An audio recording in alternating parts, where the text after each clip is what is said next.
Uma coisa que os astrônomos, cientistas falam sobre vida fora da Terra. Nos visitar, o que impede é as distâncias. Então, cara. Aí, se buraco de minhoca é comprovado, pronto, aí já, já É. tem aí uma possibilidade de que realmente pode estar sendo visitado. Sem eles, nessa equação toda, fica complicado, porque Qual que é a estrela mais próxima? Tá que distância da gente? tá a 4,2 anos-luz daqui. Isso significa se o cara constrói uma navezinha lá e quer vir pra cá, Isso viajando na velocidade da que é luz, que é impossível aí, hoje em impossível, dia. chegaria aqui em 4 anos. Então, mas não existe Não nada que viaje. existe. Então ele viajaria, vamos supor que ele consegue viajar uma certa porcentagem da velocidade da luz. Vai demorar 100, 200 anos para É, chegar. então, cara. Então, as distâncias no universo são muito grandes. Então qualquer civilização moderna que chega num grau de tecnologia muito alto está muito distante daqui. Então, até chegar aqui, pode ser que a civilização de onde ele partiu até É. colapse. Entendeu? Então, essa é uma grande pedra no meio do caminho para as explicações de discos voadores, essas coisas todas. As pessoas são céticas porque o universo é muito grande, né? Primeiro que a gente não detectou nada até agora. Assim, Nada, nada. nada, nada. Não tem nenhuma É, prova cabal de mensagem, pedaço de nave, não tem nada que... nada. Que até onde a gente sabe, não tem nada. Eu vi um vídeo do seu canal você falando sobre uma mensagem que os caras estavam estudando, Sim. vinda do espaço. O que que é? Então, a gente sempre detecta explosões rápidas de rádio, que vêm de diversos pontos do universo. Essa específica que você viu, ela vem aparentemente do centro da nossa galáxia. Tá. E o que é interessante nela é que, tipo, os objetos que emitem isso na natureza são magnetares, estrelas de nêutrons. Então, são os objetos que geralmente emitem esse tipo de radiação. Só que por conta do padrão dessa detecção que foi feita agora no centro da galáxia, o padrão dela não condiz com esses objetos. Não estou dizendo aqui que pode ser uma civilização alienígena. Pode ser algum outro objeto, alguma coisa que a gente ainda não conhece, entendeu? Pode ter alguma coisa também, dados enviesados, enfim, tem que estudar mais para saber qual é a procedência desse sinal, mas descarta esses objetos. E aí as pessoas já começam a especular. Pô, então pode ser uma civilização. Uma coisa que eu sempre falo no meu canal, a gente não descarta, Tá. sabe? A gente pode falar que sim, pode ser. O que eu acho absurdo, né, nesse caso é que, tipo, vamos supor que é uma civilização alienígena que conseguiu emitir rádio. Tem que ser uma civilização muito, mas muito moderna, porque geralmente essas emissões estão a milhões de anos-luz daqui. Então imagina o poder de energia que essa civilização tem para mandar um É. sinal que chegue tão longe. Tem que ser uma civilização absurda, que consegue usar, sei lá, a energia de todo o sistema Mas, cara, não é planetário. mais fácil mandar um WhatsApp, Não é? uma foto, sei lá, né? Um negócio Né? mais. Isso é outra pergunta que eu ia fazer. A gente se baseia só no que a gente conhece. Nossa Exato. linguagem, nossa forma de pensar, nossa forma de vida. E se vem um.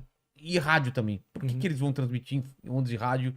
Não vão transmitir. Outros tipos de Outra coisa. coisa que a gente nem imagina, né? E que a gente não tem nem meio de detectar. É, de repente a gente tá sendo bombardeado com mensagens aí, a gente nem Nem detecta sabe. porque é uma coisa absurda. Ou a gente acha que é alguma coisa natural. É, Entendeu? Tem uma coisa que eu sempre tem essa falo. limitação, não tem? Tem uma coisa que eu sempre falo no canal que é tipo. A gente sempre usa, quando a gente vai falar de vida fora da Terra, nós mesmos como parâmetro, tanto É. para a vida baseada em carbono, né? A vida que a gente conhece. E tanto para situações das quais levaria uma civilização a seu declínio, seu colapso. Por exemplo, eu acho que a civilização humana, cedo ou tarde, ela vai se colapsar por conta de guerras nucleares, Doenças. doenças e tal. Mas por que a gente pensa isso? Porque o ser humano ele foi educado para ser competitivo desde sempre, né? Aí o ser humano moderno ele é resultado da revolução agrícola que aconteceu quando a gente deixou de ser caçadores-coletores É. e passamos a cultivar coisas e juntar juntar bastante, como é que eu digo? Não mantimentos, mas recursos. A Sei. gente começou a juntar muitos recursos e tal, e isso acabou dando poder para certas pessoas, outras ficaram se contentando em só trabalhar e não ter nada, então isso acabou gerando uma competição. Essa nossa a sociedade que a gente vive hoje é desse jeito. Agora vamos supor que existe uma civilização em outro lugar que evoluiu de outro jeito, que de repente não teve uma revolução agrícola, É. partiu para outra coisa. Pode ser que ela não se autodestrua, que ela possa durar tanto tempo. Então, essas variáveis que as pessoas às vezes deixam de É lado. uma civilização que se baseia num pensamento coletivo. Exato. Todos, como as formigas, sei lá, ou abelhas, não sei, posso Sim. estar falando besteira, mas São cooperativos. cooperativos. Sim, Então então. ela tem uma competição menor, ou cada um sabe a sua função. Então eles podem durar mais, talvez, Exato. como um grupo. O grupo é muito maior do que cada indivíduo, não sei. Então, a gente usa Os muito Borgs. Os Lembra dos Borgs. Borgs? No Star Trek.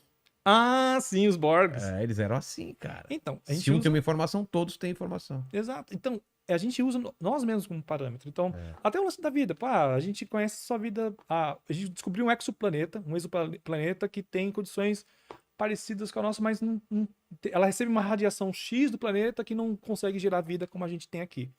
Vida baseada em carbono, mas É. vida baseada em silício, por exemplo. Exatamente. Entendeu? Então, tem essas variáveis. Só que o que acontece? No meio científico, no meio acadêmico, eu não sou acadêmico, eu sou um entusiasta, né? Tá. Já deixar bem claro, mas eu tenho muitos amigos da academia. E eu percebo que, tipo, a galera não gosta muito de abraçar essas ideias porque se preocupa com a reputação. Tem um episódio do Big Bang Theory que eu acho mó legal, que o Raj, que é um astrofísico, ele tá falando exatamente essa conversa que a gente tá tendo aqui. Tá. De especulando. Imagina ser. É. Imagina. E aí alguém pegou essas falas dele e publicou em algum lugar com um título: Astrônomo diz que vida pode existir em lugar tal. E ele falou: eu nunca falei isso.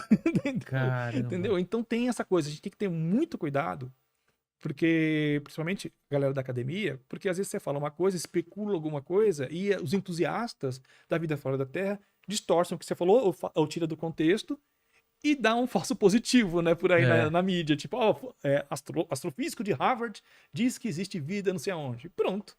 Entendeu? Porque as pessoas querem isso. A gente tem uma... o Carl Sagan falava uma coisa que era... Se só existe a gente como vida no universo é um grande desperdício de espaço, sabe?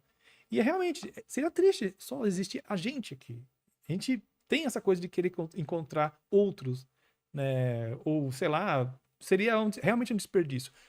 Também seria poético, né? Porque eu penso, digamos que só existe a gente no universo inteiro. Então a gente é o meio que o universo criou para olhar a si próprio.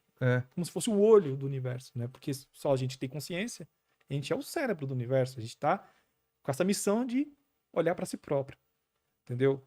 Mas eu prefiro acreditar que a gente não tá sozinho até por conta da alta gama de possibilidades que existe. A gente vai lá para paradoxo de Fermi, né? Sim, o paradoxo de Fermi fala que existem, segundo dados atuais, 700 trilhões de estrelas no espaço. E a maior parte delas tem planetas orbitando. Então, se digamos aqui da nossa galáxia, a Via Láctea, vamos supor que 0,1% dessas estrelas que estão na Via Láctea possam ter vida. Então a gente teria 1 milhão de planetas que poderiam ter vida, só na nossa galáxia. Só que aí que tá, onde tá todo mundo? Por que a gente não detecta nada? Aí tem algumas respostas, né? Tipo, a vida é muito difícil de acontecer no universo, por conta que estrelas são radioativas demais. Por exemplo, essa que a gente acabou de citar, a Próxima Centauri, a estrela mais próxima. Nome criativo que deram, né? Ela teve uma explosão recentemente, ela teve uma emissão muito grande de massa coronal, bem radioativa. Então, tem um planetinha que está orbitando ela ali, que a gente até especulava, será que tem vida lá? Se tinha, virou Se bife. tinha, não tem mais. Já era, foi varrido, entendeu? Porque ela recebeu uma taxa muito alta de radiação.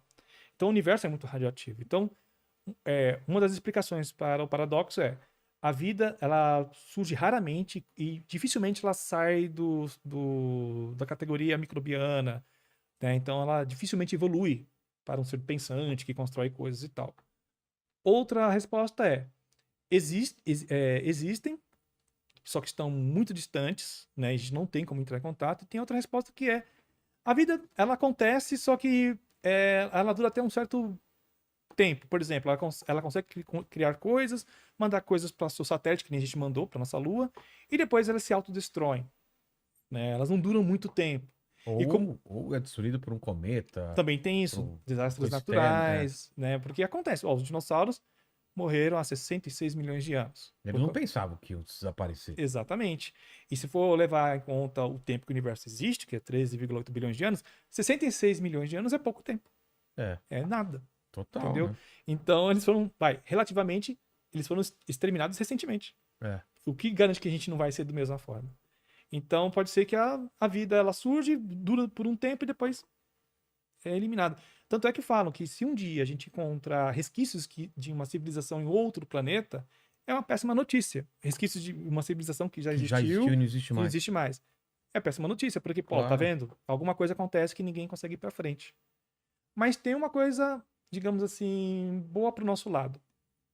A gente tá num universo que tem 13,8 bilhões de anos, e a vida surgiu aqui muito recentemente, né? Dentro desse tempo todo que o universo existe. Então, a gente tá num momento do universo que ele já tá mais estável, né? Não tá um universo tão bagunçado e instável.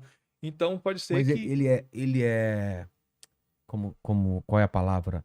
Todo o universo ele é mais ou menos parecido, ou aqui pode estar estável, em outro lugar pode estar instável, você entendeu? Ele é homogêneo, ou ele... não, né? Tem alguns lugares que são mais radioativos, Ah, outros nem tá. tanto, né? Só que a gente já tá há muito tempo, a gente tá quer dizer, num momento muito recente da história do universo. Então pode ser que, tipo, ó, as coisas mais complicadas que poderiam ter acontecido já aconteceram, Ah, entendi. e a gente tá num universo mais calmo, digamos Entendi. assim, entendeu? Mas tudo que eu tô falando são especulações, entendeu? E a gente não tem, até o momento que eu tô falando aqui com você, a gente não detectou nada ainda.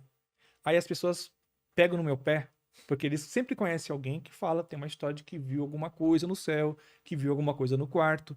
Eu já vi coisa muito bizarra, Já? já no meu quarto. Então, eu, quando era adolescente, eu acordei no meio da madrugada, abri o olho e tinha um ser na minha porta. Hã? Tinha mais ou menos essa altura. E ele veio andando na minha direção e eu não conseguia reagir. Eu fiquei assustado demais, né? 3 da manhã você vê um treco na tua porta. 3 da manhã, sabe que é a hora do É a hora do demônio, né? capeta, É. né? Então ele veio na minha direção, pegou na minha mão e no que ele pegou na minha mão eu dei um grito. Aí ele sumiu. E eu vi isso umas 2 vezes, 2, 3 vezes. Meu Deus, cara, que assustador. Aí, na época, eu era um cara mais religioso, então eu comecei a achar que era fantasma. Demônio. Ou É, demônio. Né? demônio, fantasma. Mas se eu fosse um cara mais ligado em discos voadores na época, eu ia achar que era um ET que estava sendo É. visitado, tentando me colocar uma sonda anal, qualquer coisa do tipo. Entendeu? Então eu pensava, na época, como eu era religioso, pensava que era um fantasma. Mas eu sempre fui muito cético, sabe? Eu sempre tentei buscar mais informações sobre as coisas. E eu comecei a ler, ler, ler e descobri a paralisia do sono, É, eu já que tive. é horrível. Você não consegue mexer a perna, você tá paralisado, né? Exato. E geralmente você acaba tendo visões de coisas que você tem medo. É. Na época eu tinha muito medo de fantasma, então eu vi um fantasma no meu quarto, mais de uma vez. Então tem pessoas que sempre pensam muito em alienígenas e acabam tendo essas experiências e confundem. Então, mas Caio Fábio teve aqui ontem, não foi, Mandíbula? Ontem, né? E ele falou de uma experiência em 74 que a cidade inteira de Manaus viu um objeto absurdamente grande sobrevoando a cidade, cara. E aí?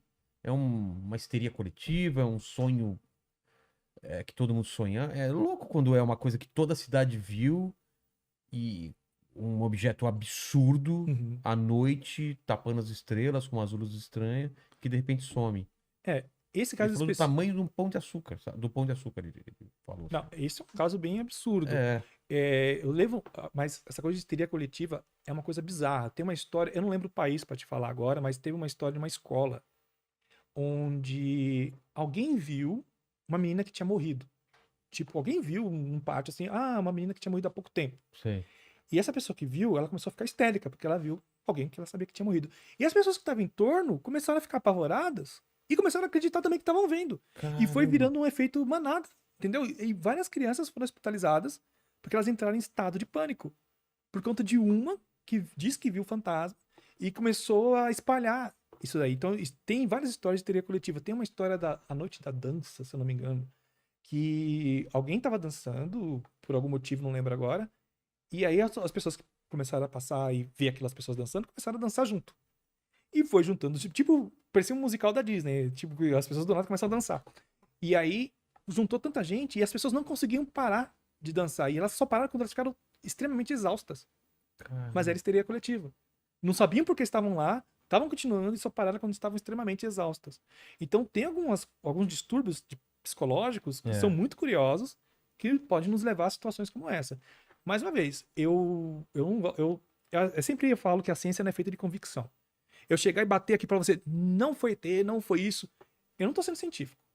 Eu estou aqui metendo aqui uma convicção. Eu posso falar para você que não tem evidências que apontem para essa narrativa, Entendi. entendeu? Mas chegar e bater e falar assim, não, isso não existe, acabou. Isso aí você não está sendo científico, então você está sendo. E essa leva de... Estão abrindo arquivos da Marinha Americana, aquele Os cara no Israel, relatórios. não é Israel, um comandante, não sei o quê, abrindo arquivos e tal. O que que se analisou já esses vídeos? Sim. E aí? Cara, é muito absurdo isso. Tem um cara chamado Luiz Elizondo, e ele foi chefe do departamento do Pentágono que estuda exatamente isso. Objetos estranhos que estão sobrevoando sobre o espaço aéreo americano. Então, esse é o trabalho dele, analisar esse tipo de coisa. E ele viu muitas coisas das quais ele não tem explicação.